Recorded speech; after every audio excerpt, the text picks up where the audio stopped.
My name is Rob Sweeney. I'm the Director of Product Management for our Magento Commerce Order Management offering. Okay, so we're going to spend the next hour talking about inventory and kind of the complexities of dealing with inventory. And that's going to end up relating a lot to one specific function around sourcing. It really all starts here around, how do I, what is omnichannel and what are the challenges around that? I always start with a diagram that looks something like this, and I think it's good at describing kind of today's world that we all live in and that you live on a daily basis, and that's that our world's getting more complex. How we sell, how we interact with our customers is becoming increasingly complex. It's no longer a stovepipe world of worrying about just my web store and how I deal with that, but I have to deal with all of these different channels and emerging channels. So whether it be web stores, mobile channels, social channels, marketplaces, call centers, how do I deal with all that complexity and how do I deal with all the needs of that? And the other side of this diagram shows the other aspect of that is I've got lots of channels, and I've got lots of options on how I fulfill my customer's product. I have a lot of different fulfillment methods and access to product that's in many different places, and that adds to the complexity of our environment. But your customers, the consumers, they don't really care about the complexity of your channels. They don't really even recognize it. And actually, in the ideal world, they'd never recognize that you have a complex world to deal with and a complex environment to deal with. They just don't care. But they do expect a lot out of you in that environment. They expect increasingly better customer service. It's not, the bar for that is changing on a daily basis. Every time you have a better experience with a company, that becomes your new bar. And they're expecting consistent experiences as they go. So you can do it really well 99 times, and you do it poorly once, and that damages that consumer's perception of that experience. So they want something better and consistent all the time in their experience. They expect much higher availability of product and services. So, I think people used to be so satisfied with having to not actually being able to find what they wanted exactly when they want. Nobody's satisfied with that now. In 2 seconds, when I don't find what I want, I know someplace else I can go and get that. So the idea of really high availability is really critical. And that means you need to take advantage of that complex fulfillment network that's behind the scenes. And ultimately, the consumers want fulfillment to take place at a time and in a place that's convenient to them. So they expect that they can start to dictate where that product's going to arrive, when it's going to arrive, at what location, who's going to deliver it, all sorts of expectations around that back-end experience. And as some in the marketplace offer that, the expectation is that everyone needs to offer that. So the expectations are growing. Sometimes I state the obvious. That's kind of the obvious, right? So that's our world. And to deal with that, innovation in kind of the fulfillment process is really starting to take off. So certainly folks giants like Amazon have created a lot of that. Their ability to fulfill across, massive networks of offerings, their own product, their own facilities, partners, other participants in their supply chain. They've set a lot of those expectations. But really everyone has done that. So there are all sorts of new and innovative ways people are looking at to better fulfill your customer's product, quickly fulfill that. Things like ship-from-store capability. 5 years ago, nobody was doing ship-from-store. No one even thought it was actually made a lot of sense. A lot of logistics folks said, no, you want to keep your stock consolidated in strategic location fulfillment centers. We don't want to be pulling stock out of stores. But now, that's almost the price of doing business if you're a brick-and-mortar retailer, shipping product from your store, using that inventory in your store.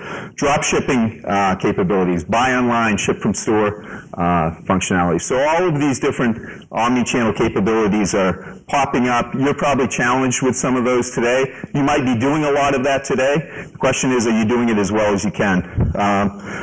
And then, access to, what is a fulfillment location anymore? Pop-up stores. So how do I deal with that? I'm going to have a physical location with inventory in it, and it's going to be there for 2 weeks or 2 days or a day. How do I deal with that? And then the expectation of delivery, same-day delivery problems, next-day delivery. The pressure to be able to get product in someone's hands almost immediately is increasing. So that's kind of the challenge up there. And really summarize that in the fact the goal is really to be able to make items available at any time, at any place, convenient for the customer or the consumer, and consistently do that, to be able to consistently do that. And a lot of you are doing that. A lot of folks are doing that. Seamless, consistent, convenient process from buying through delivery. There's no one way to do that, and that's part of the problem. You have to be able to support a lot of different business processes behind the scenes to do that consistently, and to be able to react to your customers' needs.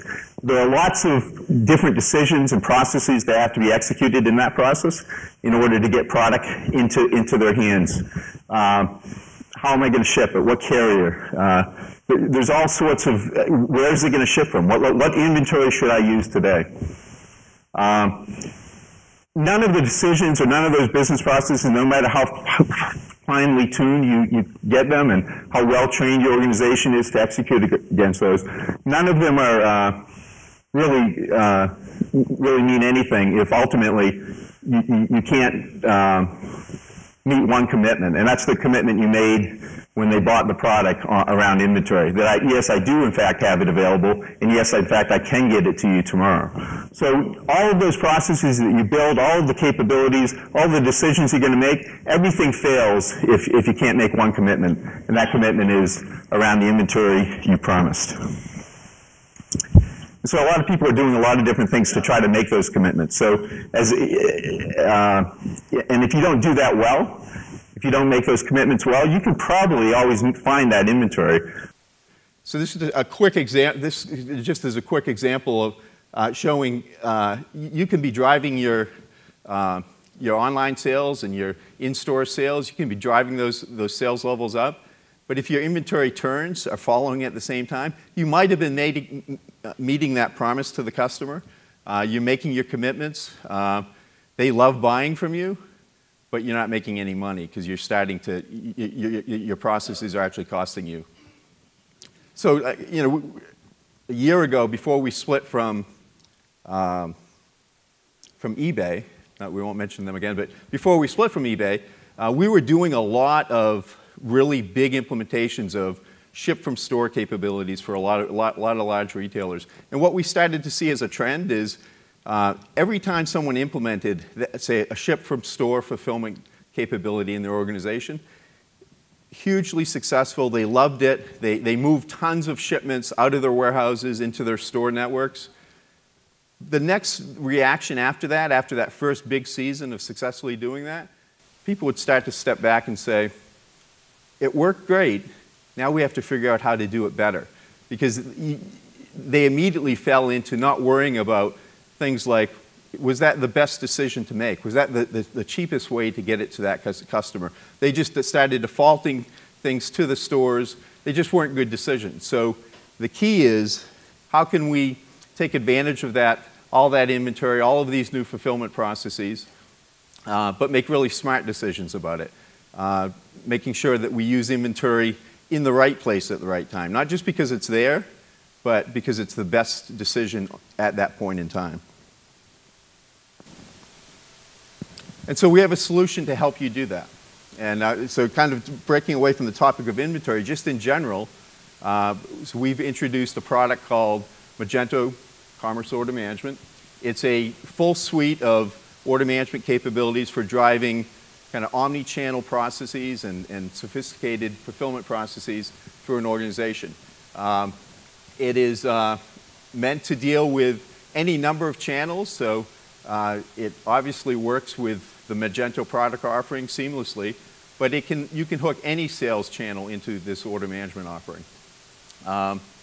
And it is set up so that it really understands the complexity of a supply chain, and you can define that supply chain to the system and have inventory visibility across your entire supply chain, whether it's in your warehouses, your stores, third-party logistics providers, drop shippers, any of that.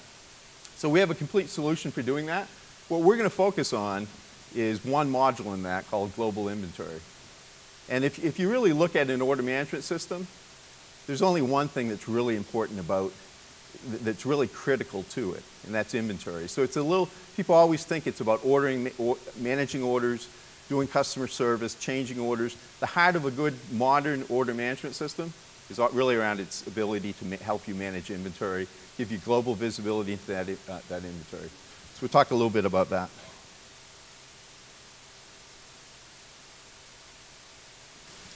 So this at a high level is what the module is made up of. First of all, it's a multi-node inventory system. So the inventory model behind this supports really an unlimited number of inventory sources being recognized and tracked within the order management system. So you can track an unlimited number of different warehouses, your own internal warehouses, external warehouses, logistics providers. You can track store inventory, so your entire store network.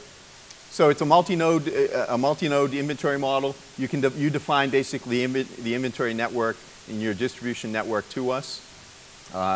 So it takes into account DCs, warehouses, stock rooms, stores, anything you really want to define. And what that does is it gives us now one consistent view, no matter how many different channels are looking for inventory, no matter how many different sources of inventory you might have, you now have one source of truth for inventory. And that's really kind of the key, the first step in really using that inventory strategically. So one view of the inventory, and then we provide capabilities, rules, so that you can determine how does that inventory get shared back to the various channels.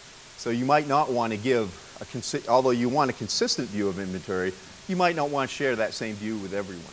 You might want to present inventory differently to one channel from another channel. So we give you rules to aggregate and disperse this information up to the channels, and that can vary, really depending on your merchandising plans, your geographical setup. There might be all sorts of reasons you share that inventory differently. And then the module provides all the kind of the baseline capabilities that you would expect in an order management system. How do I adjust inventory out? How do I manage safety stock? All of kind of those baseline type capabilities. But the heart of it is really that last bullet. It provides a sourcing and allocation module. So this is the module that really is the kind of the intelligence behind the entire order management system. How do I, once I take an order from a channel, and I might have made a promise when I sold that order. I told the consumer, I have that inventory available, I can ship it in a day, or I can ship it in 2 days. I've made a commitment around that. But what the order management system's doing after that commitment has been made, it's using its sourcing engine to make a smart decision about now what's the best way at this point in time to allocate that inventory, to find that inventory. Where should I commit it from? Should it be from a store or a warehouse? How do I make that decision? What plays into it? And the decision I make for one order might be very different for the same product from a decision I'm going to make from the other. So that's kind of the heart of using distributed order management in a kind of an omni-channel environment to drive optimal use of inventory. So we're going to spend a little bit of time talking about that. So there are really a few quick steps on how do we go through this intelligent sourcing process. The first is we do reservations for new orders. As channels are taking orders, we're actually reserving that inventory. Think of that as kind of a soft allocation. Basically, you asked the question, can you ship this to me? And I said, yeah, I can, because you asked for 10 and I've got 200. So I'm going to positively respond and allocate 10 of those for you. But I haven't made any decision yet as to where I'm going to ship those 10 to you. I'm committed. You asked for 10, I can meet that commitment. And then what we do is we batch all those orders in kind of behind the scenes. We've done this soft allocation, and then we're really just collecting orders as we go. Because what you don't want to do, if you want to make the best sourcing decisions, you don't want this to be like a serial process where I take an order and I source it, I take another order and I source it. What you want to do is you want to collect enough relevant orders so that you can then make an optimized decision. What's the best way for this pool of orders to allocate it and use the inventory across my network? So the example there is I don't want to sell you something that I then commit to shipping out of the Las Vegas store when there might be hundreds of others sitting in a warehouse or in a different store where a product isn't moving. So I don't want to make a commitment until I've taken a look at kind of a pool of orders to make really an optimized decision. So then the next step is actually using our sourcing rules. So we've now got this pool of orders, we've got them queued, we've got rules as to when I actually need to make a final commitment to them. And then that final commitment is done using the sourcing engine. So the sourcing engine is really the rule set that says what are the criteria I want to use at this point in time, on this day, this period of my business, what are the rules that I want to use to best allocate inventory. And we're going to go through these in a little more detail. And then the last point is obviously we find that inventory, we push those inventory commitments out to the fulfillment centers, and then we manage whether those commitments were made. I found inventory in a store, I directed the inventory to the store. You really then need tools to make sure that store found that inventory, allocated it to the order, picked it for the order, and fulfilled it. So we have a whole set of rules for capabilities for managing that. So this first step, soft allocation, this is really kind of the interaction process with really the channels. So the channels, at the point you're talking with the web store or a POS system or a customer service tool where someone's ordering something, you really don't have to make a complete commitment around an order. All you really want to do is do a soft allocation, which says, we can cover this inventory that you just asked for, we've got it covered. One way or another, we can fulfill that order. And then take that allocation, take it out of the pool for anyone else to look at. So soft allocation really is about being able to make that big commitment to the customer, to the channel.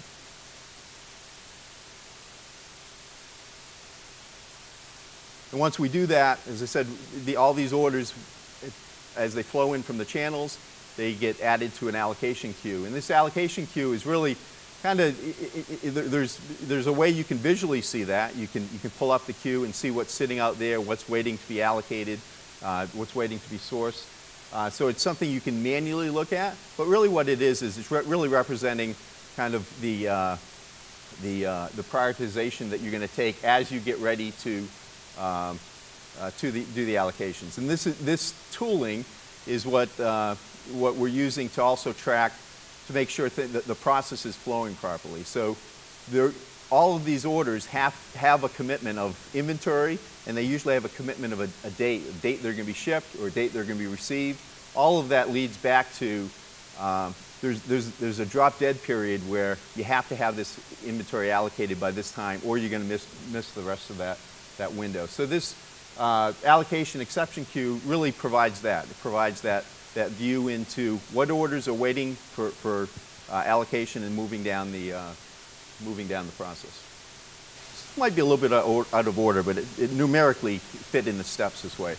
Using that queue that's sitting out there, we also give you a set of tools to manually override any automated process that we have set. Particularly as you start to take advantage of numerous fulfillment options. You're no longer fulfilling out of just a warehouse or just a single location, but you're looking at your broader supply chain. There are going to be points where really what you want is you want everything to stop. You don't want the automated process to happen for a number of reasons, and you want to be able to intervene in that. So we allow you to set up different rules that allow you to kind of catch those orders that really say, you know what, we shouldn't be allocating this at all. Someone should be taking a look at that and making some decisions and then manually releasing that and allocating that. So an example might be if you had an order with a lot of quantity or a lot of line items of individual items, and the only way the sourcing logic fulfill that order is splitting the order into multiple orders. We support that. So we'll take an order and say, well, the best way to ship this is 10 out of the Phoenix facility and 5 out of the Boston facility.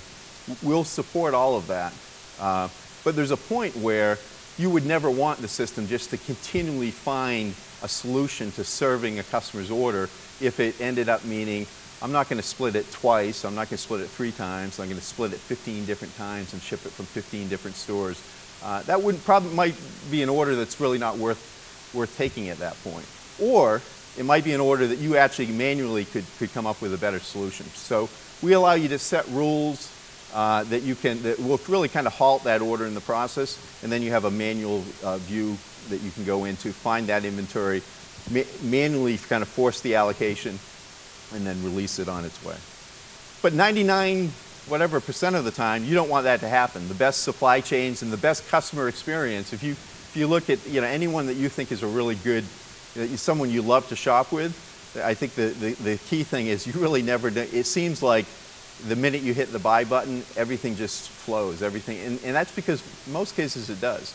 You have to have all these processes automated. You can't afford to be looking at every order, every line item, trying to manually do that. So in the ideal world, things are just flowing through the system. So what we allow you to do is we allow you to set up scheduling rules as to when should I do another run to allocate orders and release them out into my fulfillment network. Should I do it daily? Should I do it different periods of the day? When I do it, should I look at my entire fulfillment network? Or at some times during the day, do I actually want to just look at a segment of my network? I might not want to look at any inventory in stores during operating hours. I just want to use their inventory at the end of the day when they're closed. I'll allocate to them based on those inventory levels, but while they're operating, I don't want to do that. You may choose to do that. Not too many people would, but you have the options to do those types of changes. So I just want to shut down a segment of my fulfillment network. My warehouse in a particular location, there's a storm, so I just don't want to allocate orders to that. So you can go in and just change the schedule for that. So the first step in doing this is setting up the rules for when and how do I iterate on all those pools of orders and find inventory for them. And then once we've done that and the schedule says it's time to allocate, there are a set of sourcing rules. And so sourcing this is kind of the rule set that you use to say, how is it I want to look for inventory? What are the things I want to consider and not consider? So there's a whole set of fairly common rules in the product. Things like, well, I want you to optimize around the idea of minimizing shipments. So find inventory for this pool of orders, find the inventory, find the solution that gives me the fewest number of shipments. I mean, that's an obvious thing you might want to do. Reduce your transportation costs, improve customer service because customers aren't getting split orders and all that.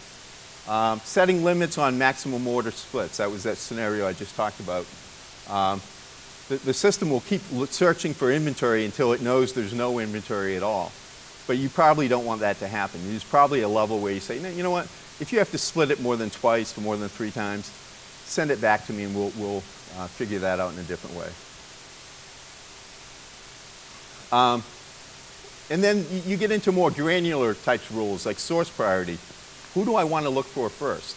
So if I want to start to, it's after season, I have a lot of aged merchandise in my physical stores, I might want to set the priorities so it always looks at my stores first. I want to start pulling inventory out of the stores as much as possible, so I want to point all my other channels to those stores. So you can use sourcing priorities to depict which areas do I look at first. You can also set up item criteria, which will play into that. An example a simple example would be, I sell shirts I can source shirts out of any location, but if the customer wants an embroidered collar, then I can only source that shirt because it has an instruction for embroidery. I can only source that out of maybe a warehouse or a DC. So you can set up item preferences, item restrictions. So if particular products are on an order, I'm going to take a different route. I'm going to look at a different set of sourcing decisions. So the point is there are a lot of rules. We're building out this capability.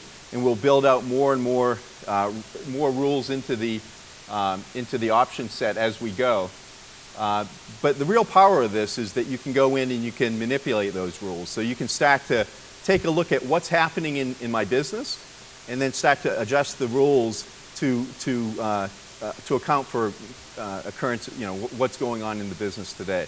So someone might be taking merchandising decisions to, I don't know, eliminate a product line.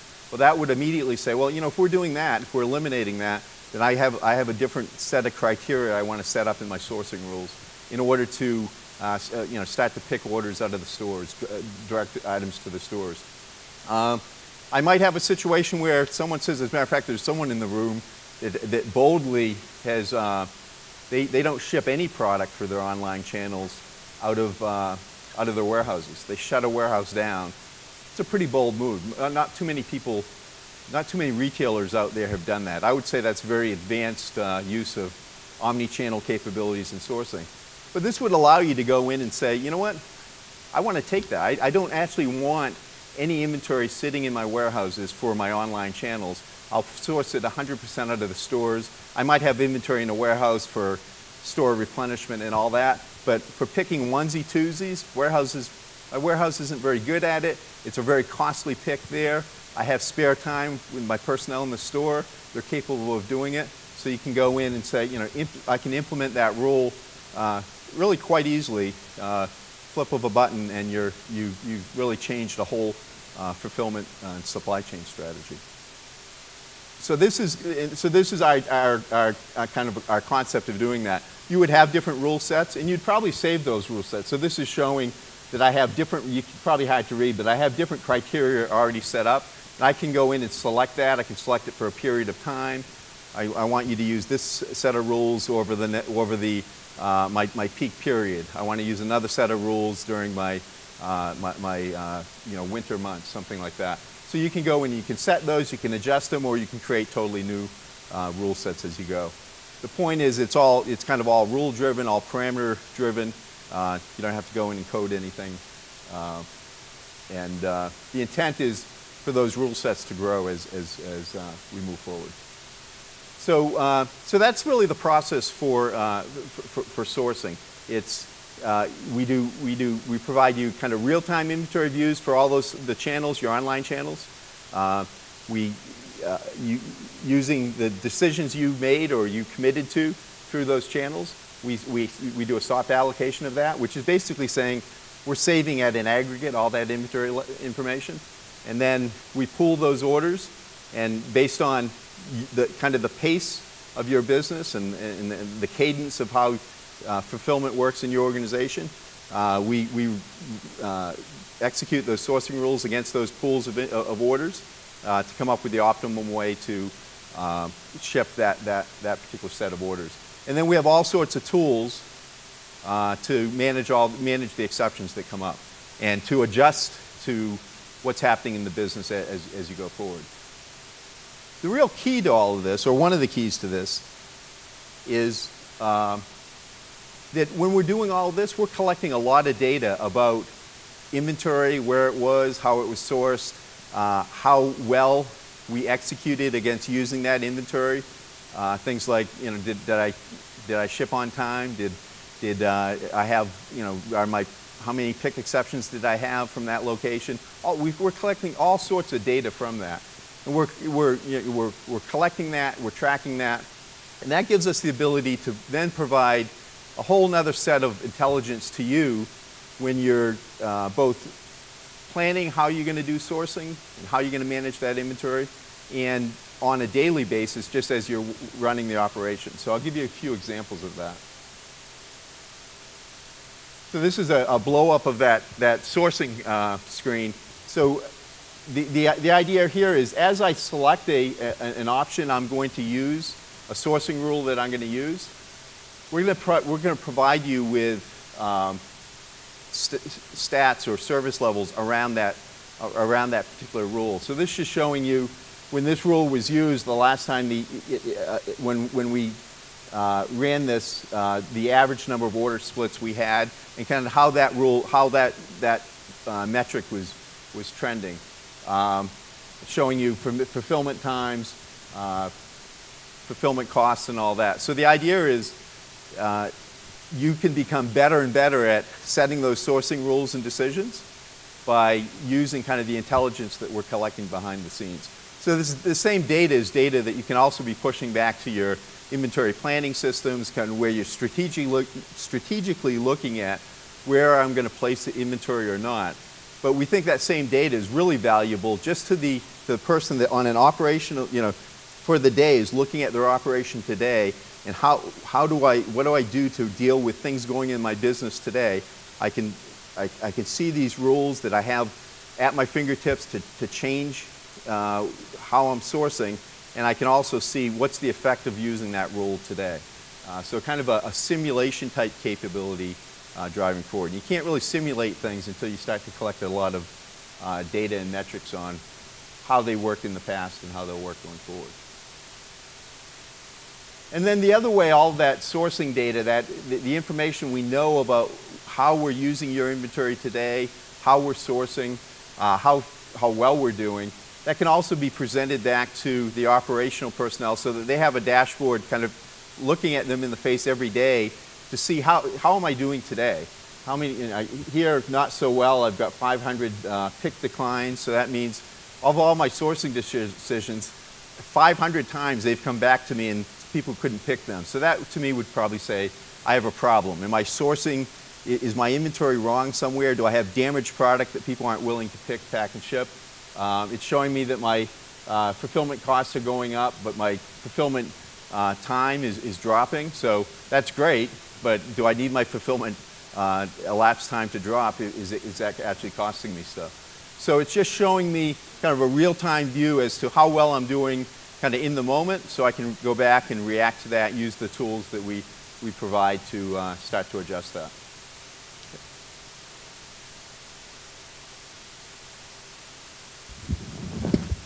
So I started this. This is part of Magento Commerce Order Management. It's a full suite. It's a cloud-based SaaS offering.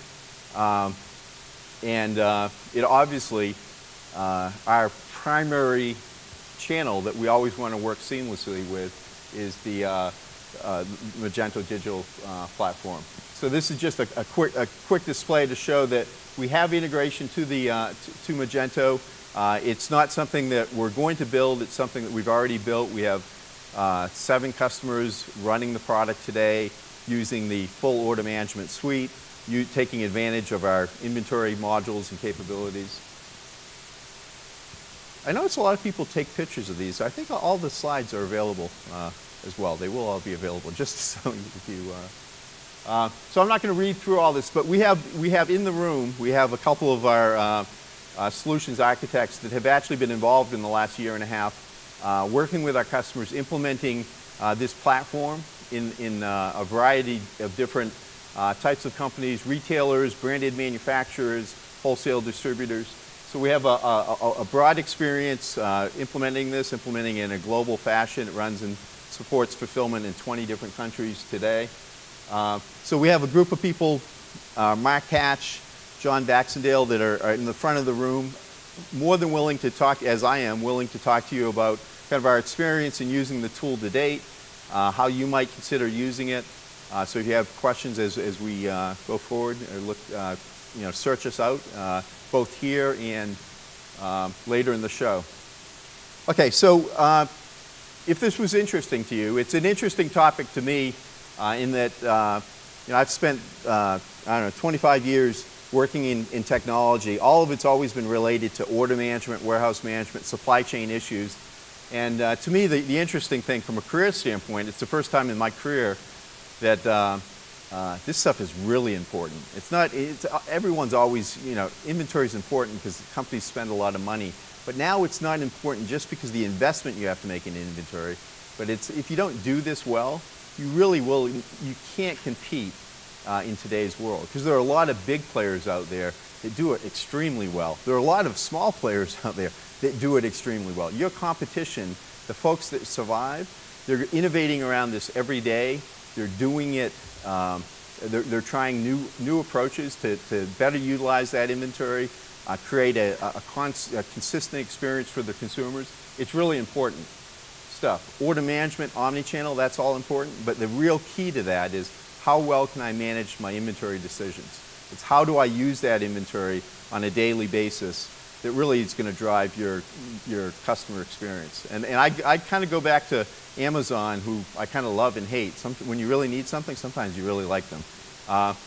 But they are the best at this, and they've really perfected a lot of this. These are the things that they're looking at. They're thinking way out there on, if you can take hours out of the supply chain, there's big benefit. And that's really what this is all about. Is I've got a lot of inventory, I've got a lot of resources. I need to make the best decision every time I use that inventory. And that's really what sourcing and using kind of the intelligence that's gathered behind that, that's really what it's all about. Thank you.